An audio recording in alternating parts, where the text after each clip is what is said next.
사랑하는 성도 여러분, 또한 전 세계 및 전국의 지교회 성도 여러분, मसीह में प्रिय भाई और बहनों, शाखा और संघी कलीसियाओं के सदस्य और सभी विश्वासी जो इस सभा में सैटेलाइट के द्वारा शामिल है और इंटरनेट के द्वारा पूरे संसार भर में और जीसीएन दर्शकों, विश्राम दिन को पवित्र मानने के लिए स्मरण रखने पर यह चौथा सत्र है। क्या आपने एक वाक्य सुना है जिसे सोमवार की बीमारी कहा जाता है? ऐसा कहा जाता है कि कई ऐसे लोग हैं जो सोमवार की बीमारी से गुजर रहे हैं। ये एक असुविधाजनक मानसिक स्थिति होती है जहाँ पर विद्यार्थी या कंपनी के कर्मचारी सोमवार अनुभव करते हैं, क्योंकि उन्हें हमेशा चिंता रहती है रविवार को भी, क्योंकि वो सोमवार के बारे में, स्कूल के बारे में या अपने जॉब के बारे में सोचते हैं। गंभीर मामलों में तो लोगों को सर दर्द होता है, पाचन की समस्या होती है, जिससे उनका सोमवार मुश्किल हो जाता है। एक विद्यार्थी को स्कूल जाकर आनंद करना चाहिए, मगर उनके लिए ऐसा मुश्किल हो जाता है। वो ऐसा करने के लिए दबाव महसूस करते हैं। कर्मचारी कंपनियों के लिए कार्य करते हैं क्योंकि कंपनियों ने उन्हें रखा है और उनके काम के लिए उन्हें पैसा दिया जाता है। इसलिए एक कर्मचारी को धन्यवादी होना चाहिए जो भी वो कमाता है, मगर वो काम करने के लिए दबाव महसूस करता है, क्योंकि आजकल के दिनों में 5 दिन ही काम करना पड़ता है। इसीलिए उन्हें आराम करने के लिए ज़्यादा समय मिल जाता है। इसलिए वो आराम करते हैं ताकि काम से थोड़ा आराम प्राप्त कर सकें। लेकिन हम परमेश्वर की संतान को सोमवार को आनंद करना चाहिए। यह इसलिए है क्योंकि हम रविवार को सच्चा विश्राम प्राप्त करते हैं। जब हम सच्चा विश्राम प्राप्त करते हैं, हमारा आत्मा सच्चा विश्राम पाता है, तो हमारी देह और हमारा मन भी विश्राम पाता है। हालांकि ऐसा नहीं कि हम आराम करते हैं, बल्कि हम अपने पूरे हृदय, पूरे मन को रविवार को परमेश्वर को देते हैं और हम परमेश्वर से सुरक्षा मांगते हैं, समृद्धता मांगते हैं। हम परिवार, कार्यशालाओं और व्यापारों की चिंता नहीं करते जैसे कि संसारिक लोग करते हैं। हम एक आशावादी व्यवहार हर बात में रखते हैं क्योंकि हम जीवन के सच्चे मूल्य और सच्चे अर्थ को जानते हैं। बाहरी रूप से तो हो सकता है हम वही दिनचर्या के कार्यों को कर रहे हो जैसे कि अन्य अविश्वासी करते हैं, परंतु तथ्य यह है कि हम सब कुछ परमेश्वर की महिमा के लिए करते हैं। चाहे हम खाते पीते या जो भी करते हैं, परमेश्वर हमें स्वर्ग की आशा देता है और पवित्र आत्मा की सामर्थ्य है, और हम मुश्किल काम को भी खुशी के साथ कर सकते हैं। पूरे सप्ताह पर विजयी होने का भेद यह है कि हम विश्राम दिन को पवित्र मानते हैं। यदि आपको सोमवार बोझ लगता है तो मुझे आशा है कि सबत को पवित्र मानने के द्वारा आप तरोताज़ा सोमवार बिताने पाएं। मैं प्रभु के नाम से प्रार्थना करता हूं कि सच्ची खुशी और आनंद इस धरती पर आप प्राप्त कर सकें, जब तक कि आप नए यरूशलेम में सच्चा विश्राम प्राप्त न कर लें। मसीह में प्रिय भाई और बहनों, विश्राम दिन को पवित्र मानने का चौथा पहलू यह है कि हमें कुछ भी खरीदना और बेचना नहीं चाहिए। विश्राम दिन पवित्र दिन है। हमें कोई व्यापार नहीं करना चाहिए कुछ खरीदने या बेचने के द्वारा रविवार को, पैसों के लालच के चलते, और ना ही हमें अपनी सुविधा के लिए कोई खाना पीना खरीदना चाहिए। इजरायली लोग जब जंगल में थे, निर्गमन के बाद उन्हें कहीं भी कुछ खरीदना बेचना नहीं पड़ता था, क्योंकि परमेश्वर उन्हें जितना चाहिए था उतना मन्ना देता था, और परमेश्वर ने उन्हें ऐसा कहा था कि वो काम ना करें। हालांकि काम करने में चीज़ों को खरीदना और बेचना भी पाया जाता है।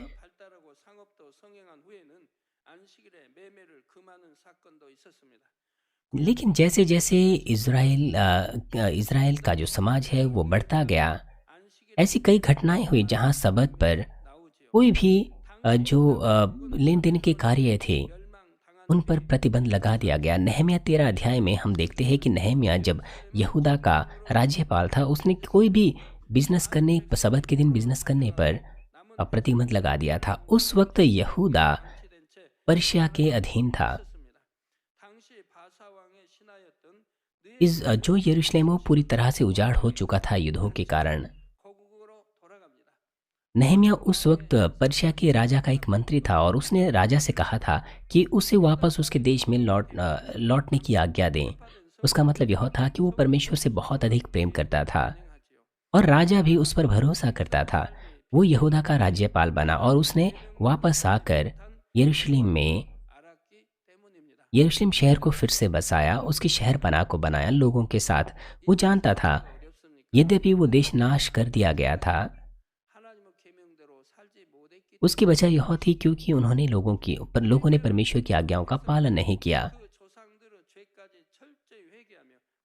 इसलिए नहम्याह और लोगों ने पश्चाताप किया, यहाँ तक कि उन पापों से भी जो उनके पूर्वजों ने किया था, और उन्होंने फिर से परमेश्वर की विधियों को स्थापित किया।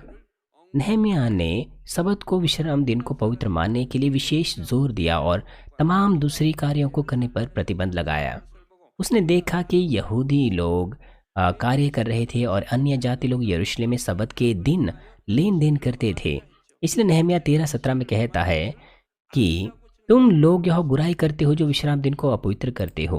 वो कहता है कि विश्राम दिन को पवित्र ना मानना वो बुराई है। नहम्याह कह रहा लम और मलाकी कहता है कि अगर हम संपूर्ण दशमांश नहीं देते हैं तो हम परमेश्वर को लूटते हैं।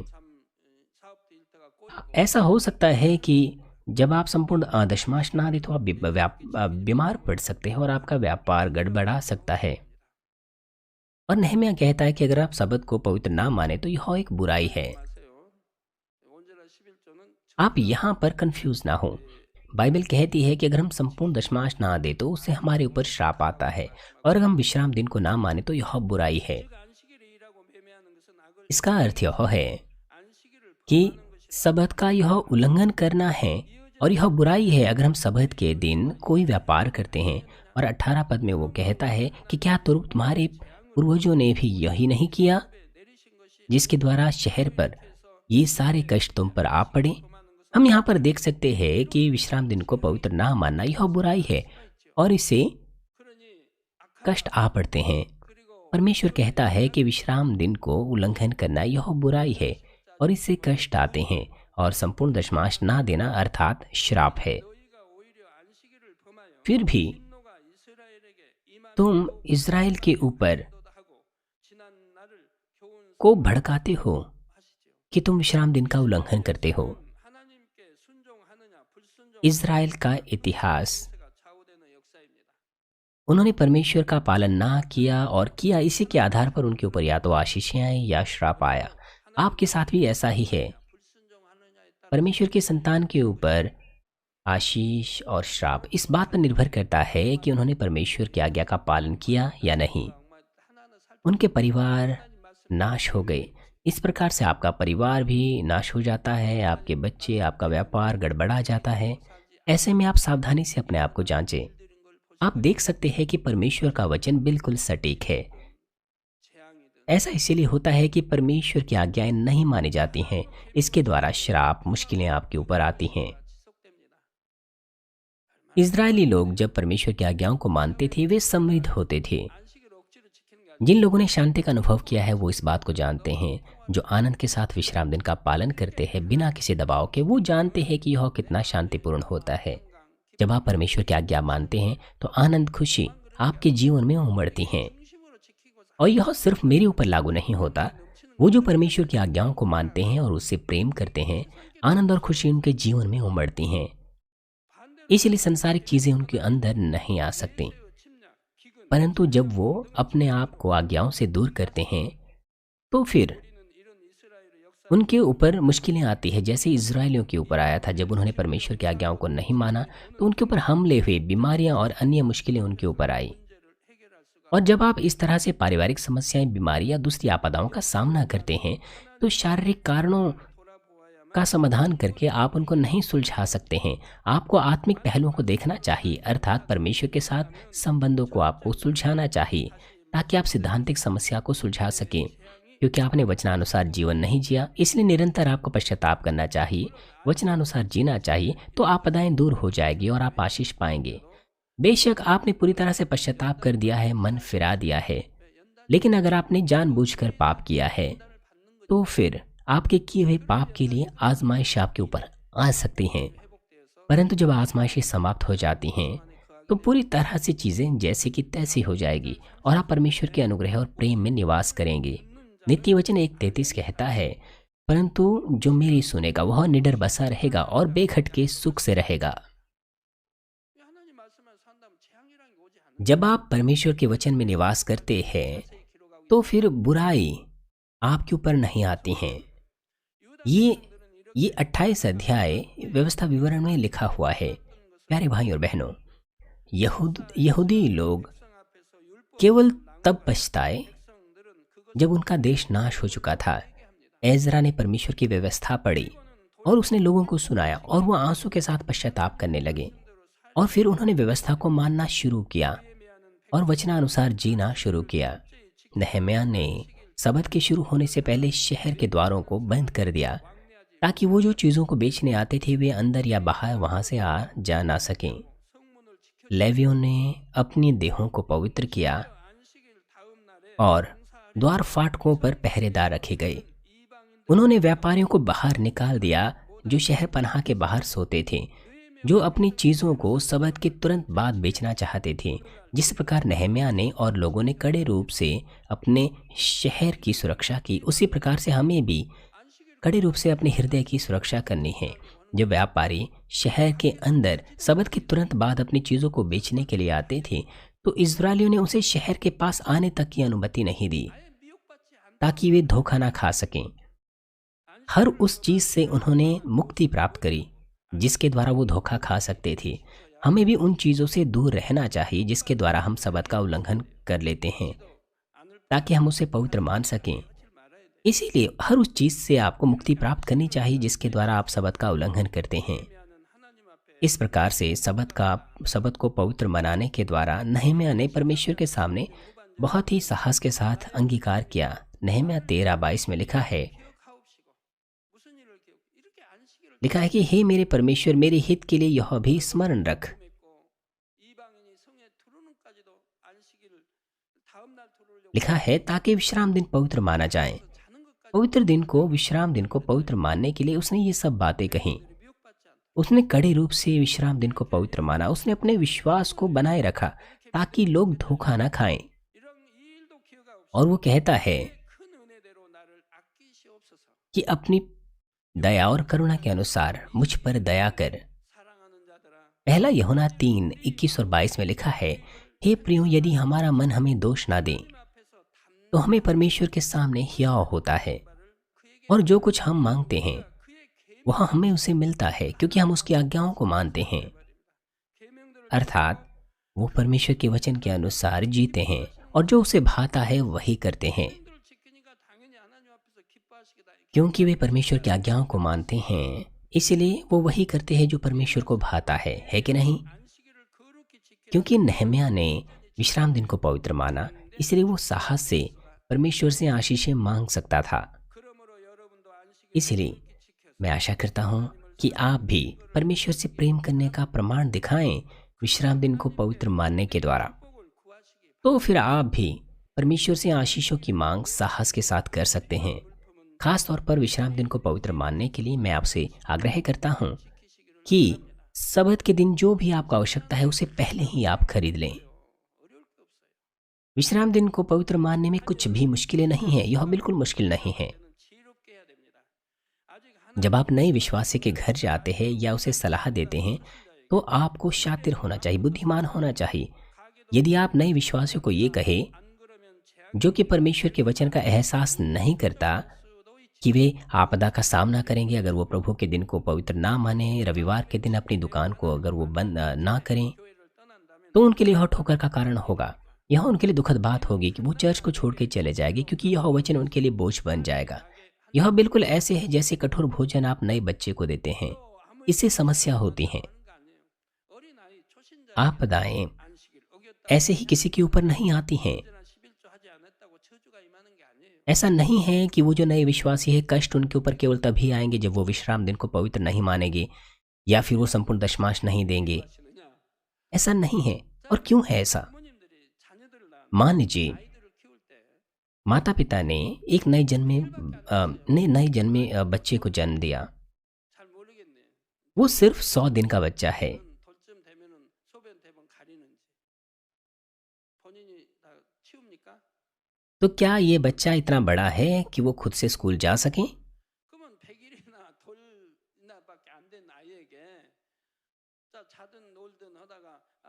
이불에다가 그냥 옷에다가 वो सुबह सुबह 그래서 अपने में ही, 또 대변도 봤습니다. 그럼 부모님 मेरा मतलब है, 엄마가 와서 뭐라고 그래요? 야, 너 मान लीजिए वो बच्चा अपने में ही पॉटी कर लेता है, 자, 어떤 짐승 तो माता पिता क्या कहेंगे? 어디고 막 क्या माता पिता ये कहेंगे कि तू ऐसा कैसे कर सकता है? क्या तू कोई जानवर है? 어디 뭐 야, 또 화장실에다 뭐 거침없이 싸고 놓고 다니더라고요. संसार में कौन माता पिता ऐसा कहते होंगे? 그, 야, 네가 너 짐승이냐 할 어머니가 어디 있어요? क्या माता पिता उस 100 दिन के बच्चे को ये कहेंगे कि तू ऐसा कैसे कर सकता है? क्या तू कोई पशु है? 할 어머니가 어디 있어요? नहीं, 어머님의 책임이 ये उसकी माँ की जिम्मेदारी है। 어머님이 제때 가라. उसे उसकी देख रेख करनी होती है। 나 이렇게 해야 되는 거 어머니 본분이지. उसने कुछ भी गलत नहीं किया है। 어린 아이에겐 책임이 없다는 얘기예요. उस बच्चे ने कुछ भी गलत नहीं किया है। 뭐 하여튼 뭐 मगर 3살 넘어 4살 जैसे ही वो 4 या 5 वर्ष का हो जाता है या 10 वर्ष का हो जाता है, 10살이 넘어 फिर भी अगर वो खुद से स्कूल ना जाएं, तो फिर उसे सज़ा मिल सकती है। 를 알지 못해. नए विश्वासियों पर भी यही लागू होता है। वो सत्य को नहीं जानते हैं। वे छोटे बच्चों के समान हैं। इसीलिए ऐसा नहीं कि परमेश्वर उन्हें सज़ा देगा या फिर श्राप उनके ऊपर आ जाएंगे। 저주가 임한다든가 그런 게 아니라 이 말입니다.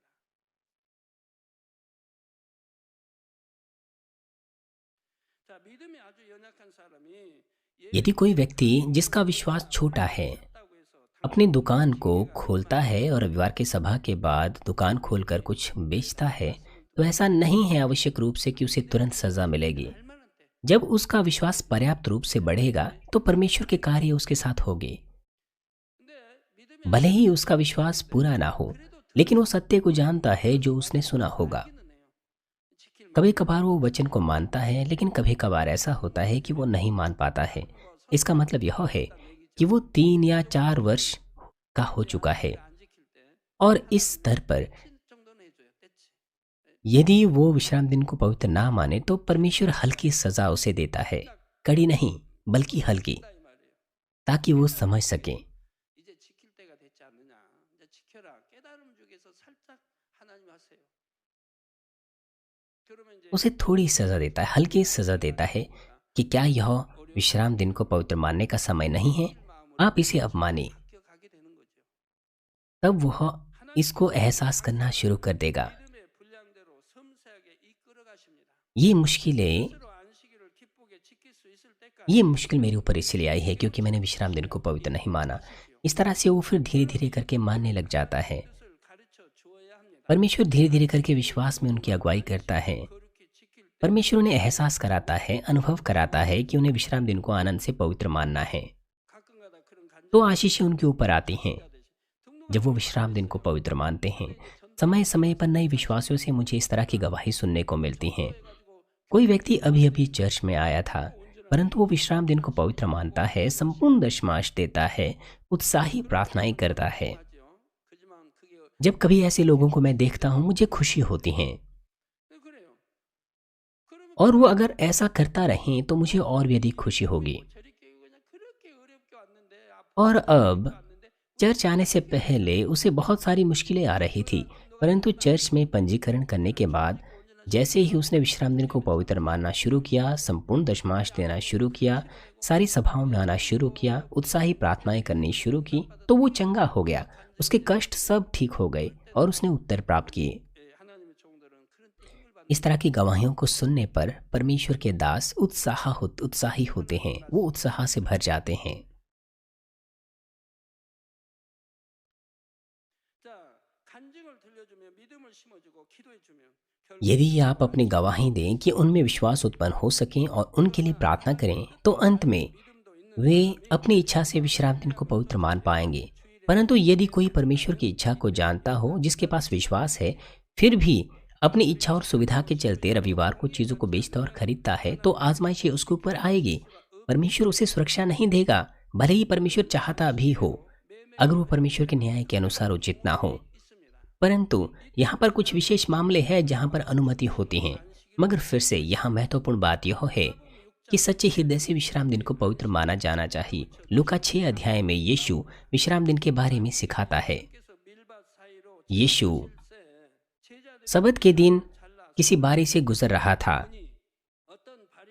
उसके चेले अनाज के बीच में चल रहे थे और उनमें से कुछ फरीसी कहते हैं कि सबत के दिन तुम वो काम क्यों करते हो जो व्यवस्था के अनुसार उचित नहीं है। उस दिन अनाज को अपने हाथ में लेना भी काम माना जाता था। ये प्राचीनों की एक परंपरा भी थी। इसे परमेश्वर ने नहीं बनाया।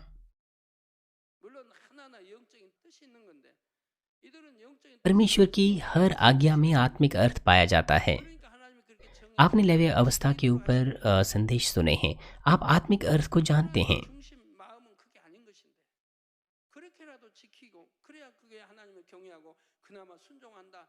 परंतु वे नहीं जानते थे क्योंकि वो दिन पवित्र आत्मा के दिन नहीं थे।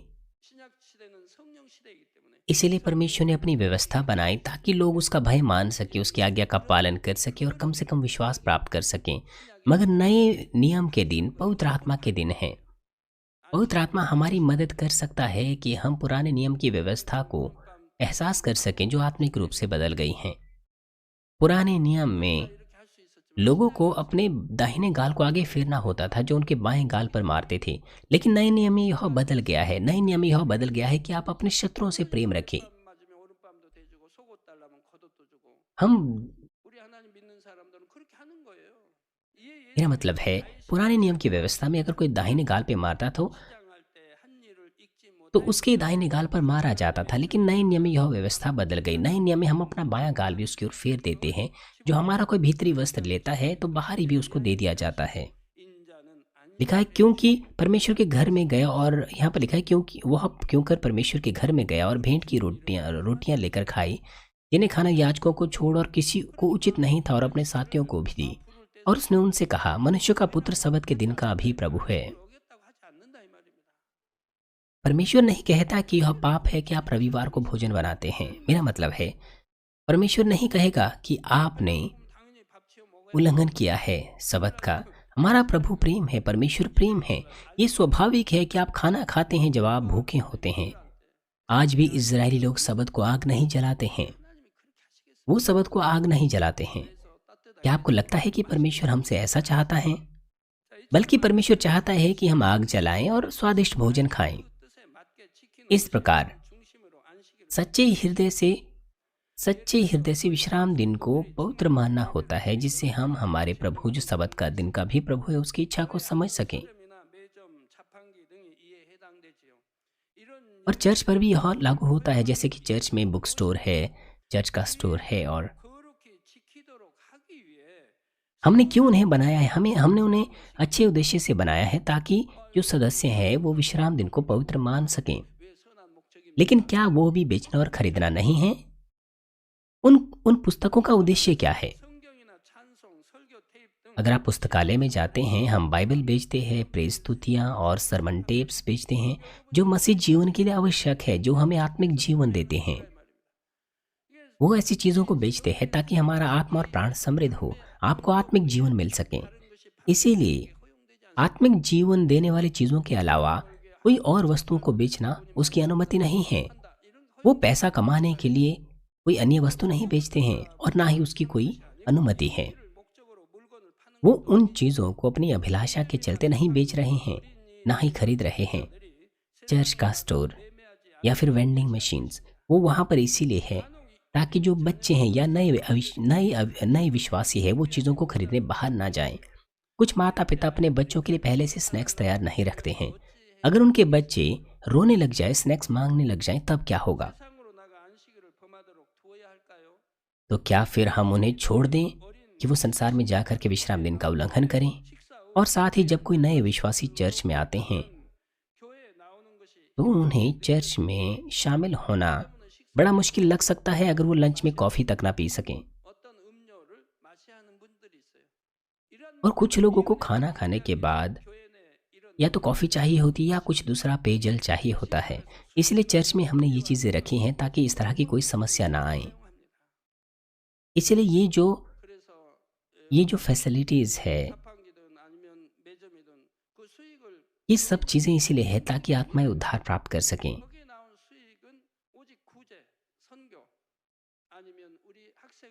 वेंडिंग मशीन से जो कॉफ़ी है 이렇게 선한 या जो चर्च के स्टोर से जो भी आता है, इसका लाभ उनकी जेबों में नहीं जाता है। यह मिशन के कामों के लिए जाता है, दान के काम के लिए जाता है, स्कॉलरशिप के लिए जाता है। 것이 좋습니다. हालांकि 어찌하면 बेहतर यह है कि जो आपको चाहे उसे पहले से ही आप तैयारी रखें, ताकि सबत के दिन आप कोई कोई पैसा ना खर्च करें। 교회에서든 어디서든 안식일 날 किसी भी परिस्थिति में अगर आप सबत का पालन करें तो परमेश्वर उस हृदय को ग्रहण करता है। जब से मैं एक नया विश्वासी था, तब से मैंने सबत के दिन कभी कुछ भी नहीं खरीदा। मैंने उसे बड़े कड़े रूप से माना, बल्कि आनंद और खुशी के साथ माना।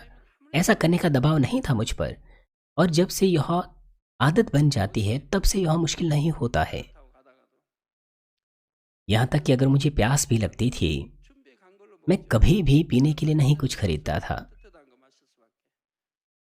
गर्मियों में 넘어가지고 मुझे गर्म 그래서 들어가서 음료수 मेरा मतलब है, 마시고 이러면 너무 मुझे गर्मियों में गर्म कोक पीनी पड़ती थी, लेकिन 12 बजे के बाद मैं बाहर जाकर ठंडी कोक खरीदता था। 거룩하게 उसे मुझे काफ़ी अच्छा लगता था। प्रिय सदस्यों, विश्राम दिन को पवित्र मानने के विषय में दूसरे प्रश्न आपके पास हो सकते हैं। उदाहरण के लिए, आपके परिवार का सदस्य, संबंधी या आपके कर्मचारी, उनकी शादी हो रही है या रविवार को उनकी कोई जन्मदिन की पार्टी है, तो ऐसे मामलों में आप क्या करेंगे? 상관이 없는 वो 사람일 것입니다. जो रविवार को कोई पार्टी रखते हैं, अनुमानित रूप से वो अविश्वासी होंगे।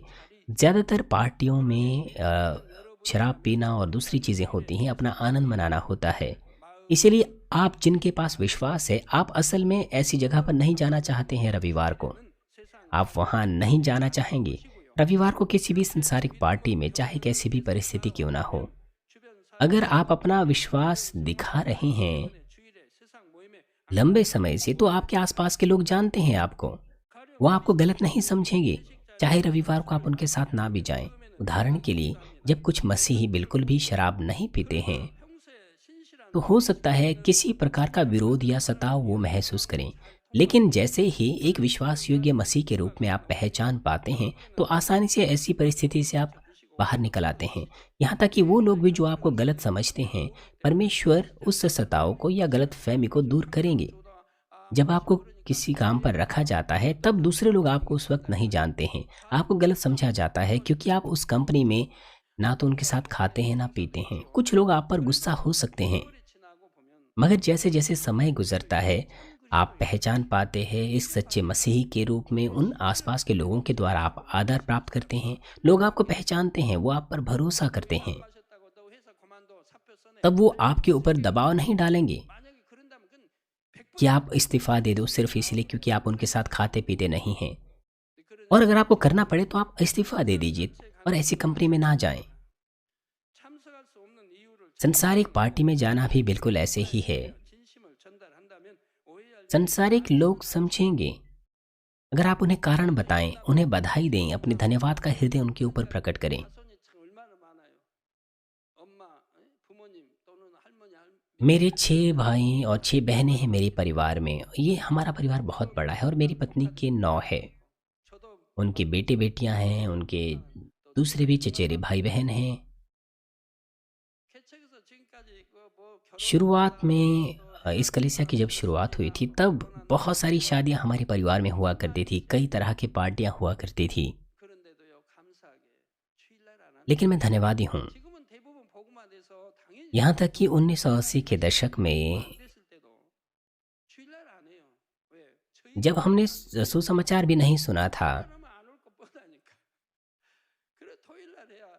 मेरा मतलब है, जब मेरा परिवार, जब उन्हें सुसमाचार नहीं सुनाया गया था, 원장이 갔지만 वो रविवार को कोई पार्टी नहीं रखती थी, क्योंकि उन्हें पता था कि मेरा परिवार वहाँ नहीं जाएगा। 핍박하는 사람 없다. 너희 주일날 우리 응? 뭐 조카가 इसलिए वो शनिवार को ही कोई पार्टी रखते थे, वो रविवार को नहीं रखते थे। 오히려 미안해하지. और अगर हम नहीं जाते थे, तो वो ये नहीं कहते थे कि आप क्यों नहीं आए अपने भाई की या बहन की शादी में, बल्कि उन्हें स्वयं दुख होता था। 도 드리고 거기 합당하게 मेरी पत्नी शुक्रवार या शनिवार को ही उनसे मिलने चली जाती थी, उन्हें गिफ्ट दे आती थी। 봅니다.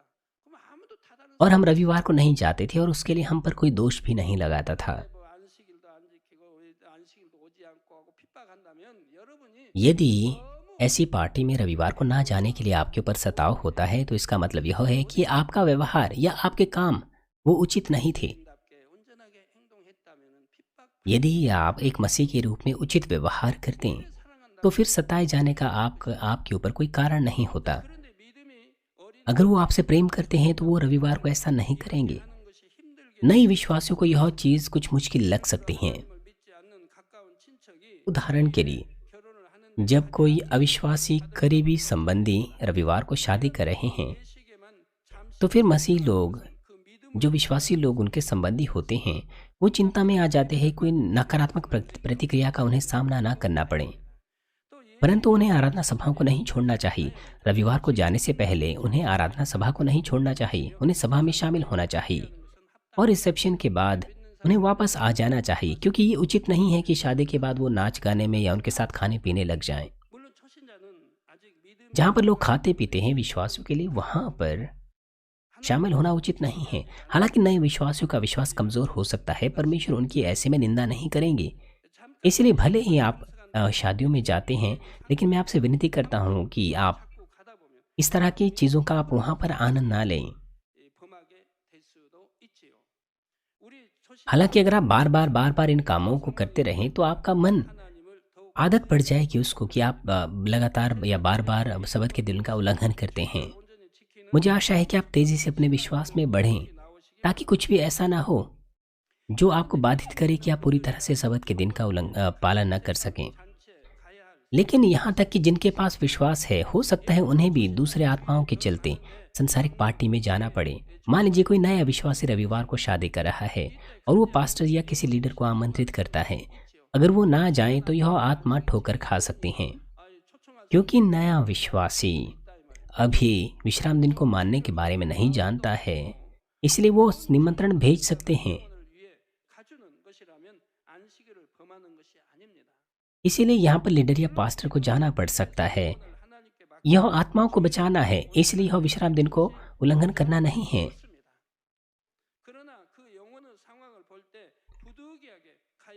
हालांकि अच्छा तो यह कि उस आत्मा के लिए प्रार्थना करें ताकि वो पूरी तरह से विश्राम दिन को पवित्र मान सकें। लेकिन अगर आपको वहाँ जाना पड़ जाए तो फिर वहाँ जाना, वो उसमें कोई समस्या नहीं है। मत्ती 12 अध्याय 11 और 12 पद में यीशु कहता है कि तुम में ऐसा कौन है जिसकी एक भेड़ हो और सबत के दिन गड्ढे में गिर जाए तो वह उसे पकड़कर ना निकाले। भला मनुष्यों का मूल्य भेड़ से कितना बढ़कर है, इसलिए सबत के दिन भलाई करना उचित है। आप मनुष्यों की तुलना भेड़ से कैसे कर सकते हैं? पशुओं में भेड़ बाइबल में सबसे भली दर्शाई गई है, मगर उसकी तुलना मनुष्यों से नहीं की जा सकती है। मगर कुछ लोग मनुष्यों को प्रेम नहीं करते बल्कि पशुओं को प्रेम करते हैं। कोई भेड़ जब गड्ढे में गिर जाती हैं तो कौन उसे नहीं बचाएगा? और अब एक मनुष्य भेड़ से कहीं ज्यादा मूल्यवान है। हम ये नहीं कह सकते कि मैं तो ऐसे नहीं कर सकता। इसीलिए प्रभु ने ये उदाहरण हमें दिया। जब कोई मनुष्य भेड़ को बचा सकता है तो वो विश्राम दिन का उल्लंघन करना नहीं है।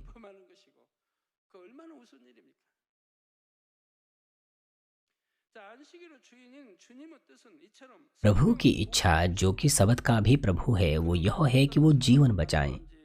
इसलिए मुझे आशा है कि आप जीवन पाने का मार्ग चुने किसी भी प्रकार की परिस्थिति में। और इसके अलावा मैं आपसे प्रभु के नाम से विनती करता हूँ कि आप बहुत सी दूसरी आत्माओं को बचाने के मार्ग पर चलें। आइए मैं इस संदेश का सारांश आपको दूंगा। प्रिय सदस्यों, हमारे प्रभु ने व्यवस्था को प्रेम से पूरा किया। उसने हमें व्यवस्था के श्राप से मुक्त किया, जो कहता है कि यदि हम विश्राम दिन का उल्लंघन करते हैं तो हम मारे डाले जाएंगे। अब हम सत्य में आज़ादी प्राप्त कर चुके हैं, लेकिन सच्ची आज़ादी को पाने के लिए हमें हर प्रकार की इच्छाओं को दूर करना है जिससे आज्ञाओं का उल्लंघन होता है। तब सच्ची शांति आएगी। यदि आप सत्य में सच्ची आज़ादी चाहते हैं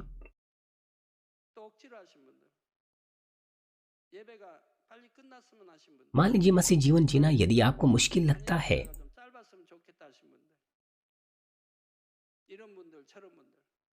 यदि आप ये चाहते हैं कि जल्दी ही सभा समाप्त हो जाएं, यदि आप ये चाहते हैं कि ये प्रार्थना छोटी हो, तो आप सोचिए इस बारे में। आप अपने आप को जांचें कि क्या आप परमेश्वर से प्रेम करते हैं या नहीं।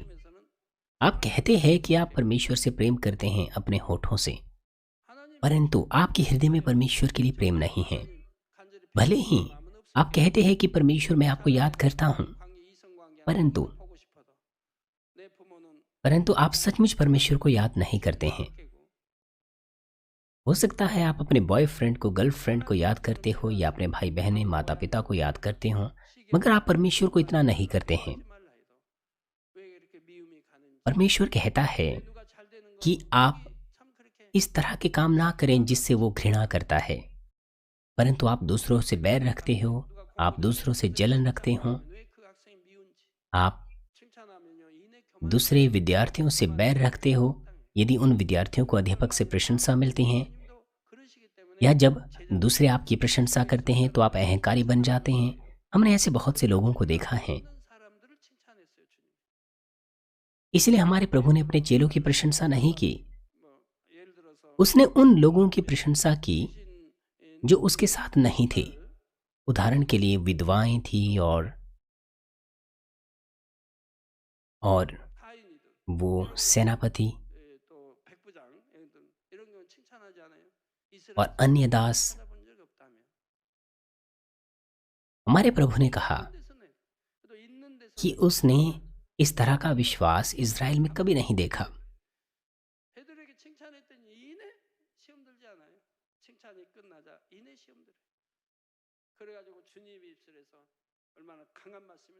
मुझे सिर्फ एक बार याद है जब हमारे प्रभु ने एक व्यक्ति के सामने उसकी प्रशंसा की थी, वो पतरस था। और जब उसने पतरस की प्रशंसा की तो पतरस वो अब परीक्षा में पड़ गया और प्रभु ने बाद में उसे डांटा कि शैतान दूर हो। इसलिए बेशर्ते हमें किसी की भी प्रशंसा नहीं करनी चाहिए। यदि आपको आज्ञाओं को तोड़ने का आपके पास अगर हृदय ना हो तो आज्ञाओं को मानना बहुत ही खुशी की बात है और आप आशीष पाएंगे। ड्राइवर लोग इस बात को अच्छे से समझ सकते हैं। वो जो पुलिस से डरते हैं या फिर जो यातायात नियमों का उल्लंघन करने का इरादा रखते हैं, क्योंकि वो हमेशा उन नियमों का उल्लंघन करते हैं, इसलिए वो पुलिस से डरते हैं। अगर यातायात के नियमों को उल्लंघन करने का उनका इरादा ना हो तो उन्हें पुलिस पसंद होगी, और अगर वो खो जाते हैं तो वो पुलिस से पूछेंगे कि रास्ता कहाँ से जाता है।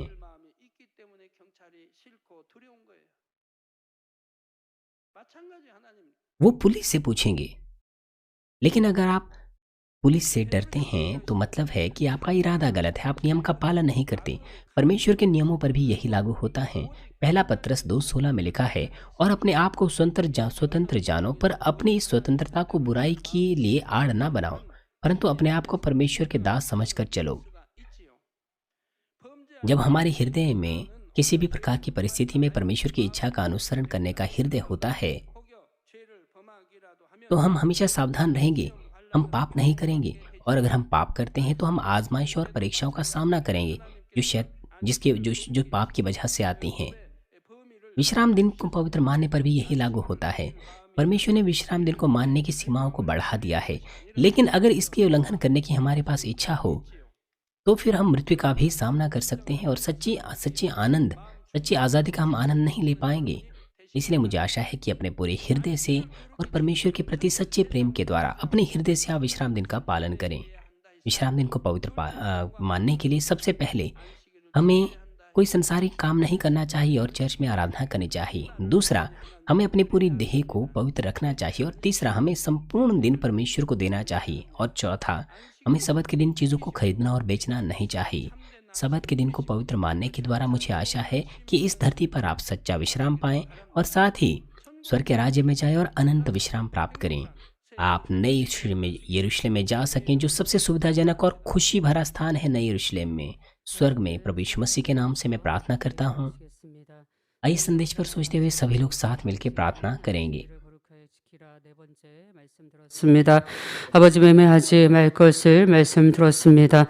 하나님께서 정해주신 이 거룩한 날 주 안에서 행복하고 평안하게 지냈을 때 우리에게 받는 영적인 축복들이 무엇인지 또한 육적인 축복들이 무엇인지를 말씀을 통해 들었습니다. 더욱 하나님의 말씀대로 순종하며 온전히 안식일을 거룩히 지킴으로 영육 간의 형통함으로 인도함 받을 수 있는 만면에 복된 성도님들 될 수 있도록 함께하여 주옵소서. 감사하오며 우리 주 예수 그리스도의 이름으로 기도하옵나이다. 아멘.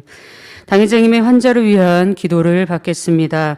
아픈 곳이나 연약한 곳 위에 손을 얹고 기도를 वीडियो के द्वारा सीनियर पास्टर की प्रार्थना ग्रहण करेंगे। अपना हाथ अपने बीमार अंगों पर रखें और अगर आप बीमार नहीं अपना हाथ अपनी छाती पर रखें। अपने हृदय की इच्छाओं के लिए इस प्रार्थना को प्राप्त करें। हालेलुया। सर्वशक्तिमान हमारे प्रेमी पिता परमेश्वर, कृपया अपना हाथ सभी विश्वासियों पर रखें जो इस वक्त इस प्रार्थना को ग्रहण कर रहे हैं। समय और दूरी को मिटाते हुए अपना कार्य उन सभी लोगों पर प्रकट कीजिए जो इस वक्त इस प्रार्थना को GCN और इंटरनेट पर और सैटेलाइट टीवी पर शाखा और संघी कलीसियाओं में और परमेश्वर की संतान संसार भर में ग्रहण कर रहे हैं। उन्हें हृदय से विश्वास करने के योग्य विश्वास दीजिए। नकारात्मक विचार और शक दूर कीजिए। सभी क्लेश और आजमाइशें दूर कीजिए। सिर से लेकर पैर तक सभी अंदरूनी अंग, कोशिकाएं, ऊतक और तंत्रिकाएं और जो भी बीमार अंग है उन्हें पवित्र आत्मा की आग के द्वारा झुलसा दीजिए और मूल ज्योति के द्वारा। यीशु मसीह के नाम से मैं आज्ञा देता हूँ, शत्रु, दुष्ट और शैतान, सभी बीमारियां, रोगाणु, विषाणु और निर्बलताएं दूर हो, ज्योति आ जाए। उनके तमाम असाध्य और अंतकारी रोग पवित्र आत्मा की आग के द्वारा झुलसा दीजिए। तमाम प्रकार की महामारियां, मलेरिया सहित दूर कीजिए। सभी संक्रामक रोग जैसे कि जुकाम और बुखार दूर हो, उन्हें सुरक्षा दीजिए सभी प्रकार के रोगाणुओं और विषाणुओं से। सभी पेट, फेफड़े, जिगर, छाती, यूट्रिन और आंतों के कैंसर से उन्हें चंगा कीजिए। एड्स, लुकीमिया, दिमागी रक्तघात, उच्च रक्तचाप, धीमा रक्तचाप, मधुमेह, थायराइड की समस्याएं, हृदय, फेफड़े और स्त्री रोग और तमाम सूजन और जलन दूर हो। पोलियो, लकवा, गठिया और हर्निएटेड डिस्क से उन्हें चंगा कीजिए। पीठ दर्द, सिर दर्द और मानसिक दर्द और सभी दूसरे दर्द गायब हो जाएं। मिर्गी, स्वलिनता, उदासी, तंत्रिका रोग और दूसरी मानसिक बीमारियां दूर हो। सभी प्रकार के लकवे खुल जाएं। उठें, चलें और कूदें। आंखें सामान्य देखने लगें, कान सामान्य सुनने लगे, अंधे देखने लगे, बहरे सुनने लगे और गूंगे बोलने लगे। तमाम प्रकार के दुर्घटना के दुष्प्रभाव से उन्हें चंगा कीजिए। उनकी टूटी हड्डियां जोड़ दीजिए। उन्हें जलन से ठीक कीजिए। जलन और दहन संवेदना उनसे दूर हो। पिता, कोई दाग वहां न रह जाएं। सभी प्रकार की नशे की लत से, जहर पदार्थ और उनके इस्तेमाल से साफ हो जाओ। मृत कोशिकाओं, तंत्रिकाओं को फिर से जिला दीजिए। मृतकों को जिला दीजिए। उन्हें गर्भधारण की आशीष दीजिए। आप गर्भधारण की आशीष प्राप्त करने पाएं। यीशु मसीह के नाम से मैं आज्ञा देता हूँ, शत्रु, दुष्ट और शैतान, वहां के सामर्थ के शासक, स्वर्गीय स्थानों की बुराई की सेनाएं और उनके दास दूर हो। बुरी, अशुद्ध, झूठी, धोखे की और अलग करने वाली आत्माएं और अंधकार के तमाम बल दूर हो। दुष्टता के तमाम बंधन खुल जाएं, अंधकार दूर हो, ज्योति आ जाए। पिता परमेश्वर, उन्हें ताकत दीजिए कि वे प्रार्थनाओं में पुकारें। पापों को दूर करने की उन्हें सामर्थ्य दीजिए और वे पवित्र हो जाएं। जब उनका प्राण समृद्ध होता है, सब बातों में वे भले चंगे रहें और उनके परिवारों में भी सुसमाचार का प्रचार हो। उन्हें सुरक्षा दीजिए पूरे सप्ताह भर हर दुर्घटना से और हर आपदा से, और आशीष दीजिए कि एक समृद्ध जीवन बिना समस्या के वे जी सकें। पवित्र आत्मा के अग्निमय बाड़े में स्वर्गीय सेना, स्वर्गदूतों और अपनी धधकती आंखों के द्वारा अपने सभी बच्चों को, उनके घर, कार्यशालाओं और व्यापारों को सुरक्षा दीजिए। विद्यार्थियों को बुद्धि और समझ दीजिए। जोश और जुनून, मेहनत से पढ़ाई करने के लिए उन्हें दीजिए। उनका हृदय और मन संसारिक चीज़ों से बचाएं और वो परमेश्वर को और भी अधिक जुनून के साथ प्रेम करने पाए। चाहे आपके बच्चे खाएं, पिएं या जो कुछ भी करें, इन सब में वो अपना जीवन पिता परमेश्वर आपको महिमा देते हुए जीने पाएं। वे जीवित परमेश्वर की गवाही ये कहकर देने पाएं कि मैं परमेश्वर से मिला हूँ, मैंने परमेश्वर का अनुभव किया है, उससे उत्तर और आशीषें प्राप्त किए हैं। पिता परमेश्वर, आपका धन्यवाद। सारी महिमा केवल आपको मिले। हमारे प्रभु यीशु मसीह के नाम से मैं प्रार्थना करता हूँ, आमीन।